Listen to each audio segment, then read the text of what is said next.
बिस्मिल्लाहिर्रहमानिर्रहीम। अस्सलामु अलैकुम dear students, how are you? I am here with class 6 mathematics और हम बड़ा ही इंटरेस्टिंग चैप्टर आपका अलजेब्रा वो आज उसके क्वेश्चन सॉल्व करने लगे हैं। तो आपका काम ये है कि आपके पास जो भी अपनी मैथमेटिक्स की बुक है वो ओपन कर लीजिए, अपनी नोटबुक खोल लीजिए और इस वीडियो को ध्यान से देखिएगा। इसके अंदर आज मैं कुछ टिप्स और ट्रिक्स शेयर करने वाली हूँ जिससे आपका एक बड़ा क्वेश्चन का जो एलिमेंट है वो सॉल्व हो जाएगा। ठीक है, वीडियो एंड तक ज़रूर देखिएगा। अच्छी लगे तो लाइक कीजिएगा, कमेंट कीजिएगा और अपने फ्रेंड्स के साथ शेयर कीजिएगा।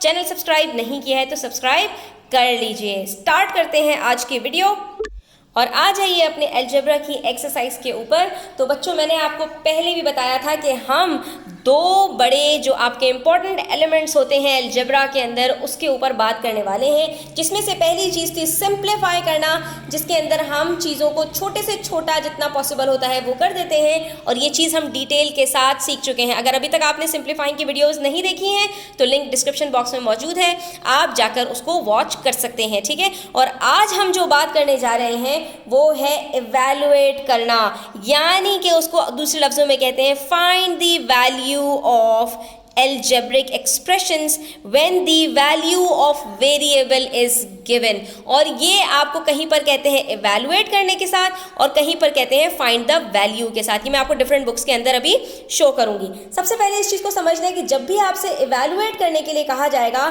तो वहां पर आपने सिर्फ ये करना होगा बच्चों कि वेरिएबल जहां जहां लिखा हुआ है वहां से वेरिएबल को हटाओ और वेरिएबल की जो वैल्यू आपको बताई हुई है वो यहाँ पर पुट करो और उसके बाद आप जैसे प्लस माइनस करते हो नंबर्स को बिल्कुल वैसे ही करके एक आंसर निकाल लो।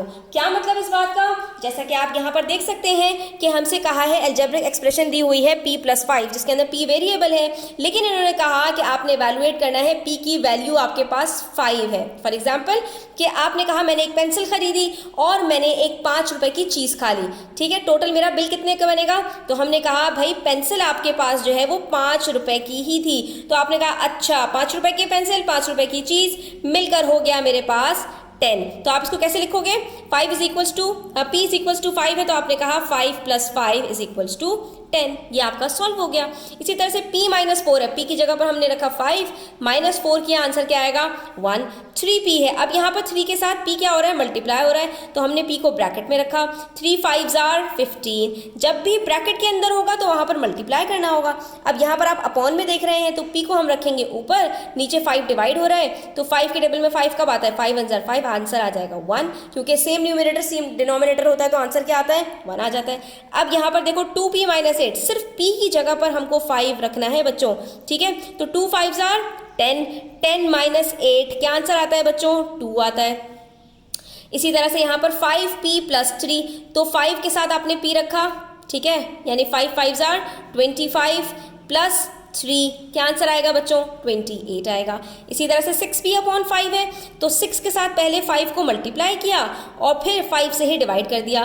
तो अब बच्चों जब इस तरह से होता है ना कि ऊपर एक चीज़ मल्टीप्लाई हो रही हो और नीचे डिवाइड हो रही हो, तो क्योंकि यहाँ कोई प्लस माइनस कुछ भी नहीं है ना, तो आप सीधा सीधा उठाकर ये 5 को 5 से डिवाइड भी कर सकते हो। ठीक है, क्यों? क्योंकि आप 6 5s are 30 करो और 30 को 5 से डिवाइड करो तब भी आपके पास आंसर 6 ही आना है। तो इसका मतलब यहाँ पर क्या हुआ कि हम 5 को 5 के साथ एज इट इज काट सकते हैं जब सिर्फ मल्टीप्लिकेशन और डिवीजन हो रहा हो, तो ऊपर नीचे न्यूमरेटर डिनोमिनेटर से कट सकता है अगर वो एक दूसरे के टेबल में आता हो। तो यहाँ पर मेरे पास क्या बच गया? 6 बच गया।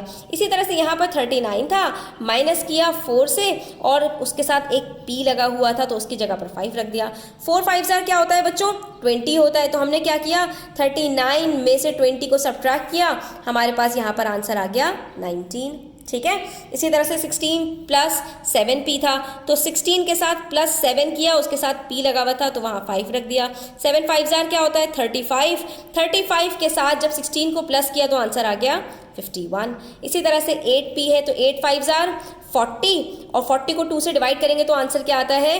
आपका 20 आता है। तो यहाँ पर आप फिर से देख रहे हो कि सिर्फ मल्टीप्लाई और डिवाइड है, आपने यहाँ पर 2 को 8 से काट दिया, 2 1 जार 2, 2 4 जार 8, फिर क्या बचा 4 5 जार 20, वही सेम आंसर आ रहा है। ठीक है, तो जितना सिंप्लीफाई करके आंसर लिखोगे ना उतना आपकी कैलकुलेशंस जल्दी हो जाएंगी। इसी तरह से p + 3 था तो 5 + 3 किया अपॉन 4, 5 + 3 क्या होता है 8 होता है अपॉन 4, 4 1 जार 4, 4 2 जार 8, क्या बचा 2 बचा, वेरी सिंपल। इसी तरह से 12 - 3p - 5, तो 12 में से आपने माइनस किया, 3 के साथ क्या है आपके पास 5 है और नीचे भी 5 है बच्चों। अब बच्चों ये जो माइनस है ना ये इस पूरे से पहले है, यहाँ अंदर न्यूमरेटर डिनोमिनेटर में कोई प्लस माइनस नहीं है, तो इसका मतलब है यहाँ पर भी हम 5 को 5 के साथ काट सकते हैं। हमारे पास क्या बचेगा 12 - 3, तो आंसर क्या आ जाएगा, सिंपल आ जाएगा 9। और अगर आप इसको पूरा सॉल्व भी करते हैं तो भी मैं आपको दिखा देती हूँ इसका आंसर हम कैसे ला सकते हैं, अगर आपको ये चीज़ आसान नहीं लग रही तो। ये देखो हमारे पास यहाँ पर था 12 - 3p अपॉन 5, ठीक है। आपने कहा नहीं भाई मुझे तो पूरा सॉल्व करना है, तो फिर हम ठीक है पूरा सॉल्व कर लेते हैं, कोई मसला नहीं है। 12 - 3 5 जार 15 अपॉन 5। अब तो आपको ये नज़र आ रहा है ना कि 15 से 5 डिवाइड हो रहा है, ठीक है, प्लस माइनस कुछ नहीं है इनके आपस में, तो यहाँ पर अब आप कर लो 5 1 जार 5, 5 3 जार 15, अब नीचे कुछ नहीं बचा, तो ये क्या हो गया हमारे पास 12 - 3, आंसर आ गया 9। ठीक है, तो इस तरह से हमने तब भी देख लिया कि हमारे पास आंसर सेम आ रहा है। सेम इसी तरह से क्वेश्चन नंबर 3 को हम इवैल्यूएट करेंगे। यहाँ पर हमें अलग अलग वैल्यूज दी हुई हैं कि 4q - 3 एक्सप्रेशन है, इसके अंदर q की जगह पर 4 रखोगे तो क्या हो जाएगा 4 4 जार 16, 16 - 3 आपके पास 13, आंसर आ जाएगा। यहाँ पर आपसे कहा 8 - 2r की वैल्यू निकालो, जबकि r आपके पास 3 है तो r की जगह पर 3 रख देना है, 2 3 जार 6 हो जाएगा, 8 - 6 2 बचेगा। इसी तरह से s की जगह पर 8 रखोगे, t की जगह पर 4 रखोगे, तो ये एक्सप्रेशन आपकी इवैल्यूएट हो जाएंगी, सॉल्व हो जाएंगी। इसी तरह मेरे पास काउंटडाउन की बुक है, ठीक है, वो भी क्लास 6 की ही बुक है, और ये एक्सरसाइज 8D पेज नंबर 132 के ऊपर आपको इवैल्यूएट करना सिखा रहे हैं बच्चों। इसके अंदर आपके पास जो एक्सप्रेशन दी हुई है उसके अंदर आपके पास 3 वेरिएबल्स हैं और तीनों की इन्होंने वैल्यू बता दी कि x आपके पास -3 है, y आपके पास 5 है और z आपके पास -2 है। तो आपको ये जो एक्सप्रेशंस दी हुई हैं ये आपको इवैल्यूएट करनी है, यानी कि इसके अंदर वेरिएबल्स की जगह पर उनकी वैल्यूज़ को रखना है और इसको आपने सॉल्व कर लेना है। मैं आपको एक दो यहाँ पर करके दिखा देती हूँ कि किस तरह से आप इसको इवैल्यूएट करेंगे। इसी तरह क्वेश्चन नंबर 2 में भी है, a की वैल्यू बताई, b की वैल्यू बताई, c की वैल्यू बताई, उसके बाद कहा कि ये जो एक एक्सप्रेशन है ना इसको इवैल्यूएट कर दो। इसी तरह से यहाँ पर आपको इन्होंने ब्रैकेट्स के अंदर बहुत सारे 1 और x के साथ वैल्यूज देकर और कहा कि ये x की वैल्यू अगर 1 हो तो इसको कैसे इवैल्यूएट करेंगे, ये भी मैं आपको करके दिखा देती हूँ। सबसे पहले मैं आपके पास क्वेश्चन नंबर 1 के पार्ट 1 को इवैल्यूएट करके दिखाती हूँ, जिसके अंदर मेरे पास एक्सप्रेशन है x + y - z।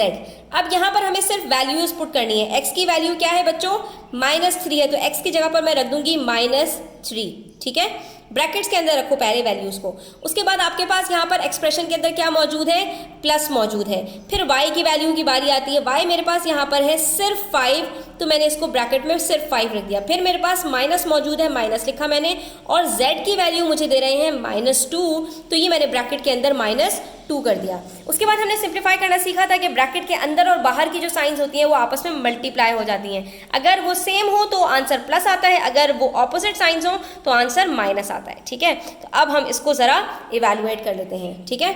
ये हो गया -3, फिर ये प्लस प्लस प्लस है और अंदर है 5, ये माइनस माइनस भी हो गया प्लस और ये आ गया मेरे पास 2। तो अब मेरे पास क्या है बच्चों इक्वेशन, माइनस प्लस तो क्या होगा बच्चों माइनस होगा, 5 - 3 क्या होता है बच्चों मेरे पास होता है 2, उसके बाद बचा +2, तो ये मेरे पास आंसर आ गया 4। ये मेरे पास इवैल्यूएशन कंप्लीट हो गई। इसी तरह से मेरे पास है यहाँ पर क्वेश्चन नंबर 2, जिसके अंदर मुझसे कहा है a की वैल्यू 4 है, b की वैल्यू 9 है और c की वैल्यू 25 है। तो मुझे इवैल्यूएट करना है किसको, b² - 4ac, ठीक है। तो इसको भी हम इवैल्यूएट करना ज़रा सीख लेते हैं। b² - 4ac के अंदर हम सिंपल क्या करेंगे, b मेरे पास क्या है बच्चों, यहाँ पर मुझे b दिया हुआ है 9, तो मैं ब्रैकेट में लिख के उसके ऊपर स्क्वायर लगा दूंगी, जैसे कि उसके ऊपर स्क्वायर लगा हुआ है। उसके बाद माइनस है, माइनस लिख दिया, 4 लिखा हुआ है 4 है, फिर a आया तो a की वैल्यू क्या है मेरे पास, वो भी 4 है, और उसके बाद मेरे पास c की वैल्यू क्या है बच्चों, वो भी ब्रैकेट में है, तो वो भी मैंने लिख दी यहाँ पर 25। सबसे पहले तो आपको वैल्यूज़ को प्रॉपरली पुट करना है, ठीक है, उसके बाद फिर हम हम इसको सॉल्व करेंगे।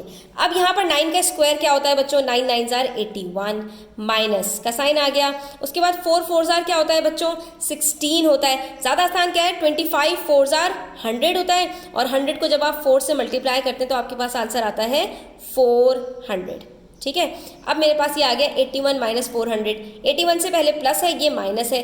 प्लस माइनस क्या होता है बच्चों, माइनस होता है, यानी मुझे 400 में से 81 को माइनस करना है। तो मेरे पास क्या आंसर आएगा बच्चों, मेरे पास आंसर आएगा 319। और साइन किसका लगेगा, हमेशा जो ग्रेटर नंबर होता है उससे पहले वाले का साइन लगता है। तो यहाँ पर 400 का साइन नेगेटिव है, तो यहाँ पर मेरे पास आंसर भी नेगेटिव आएगा। और दूसरी बात आप ये याद रख सकते हो कि 400 माइनस 81 क्या होता है, पॉजिटिव 319। तो 81 माइनस 400 क्या होगा, माइनस 319, और ये हमारा यहाँ पर आंसर हो जाएगा। ठीक है, तो आई होप स्टूडेंट्स कि आपने इवैल्यूएट करना सीख लिया है। Thanks for watching the video till the and.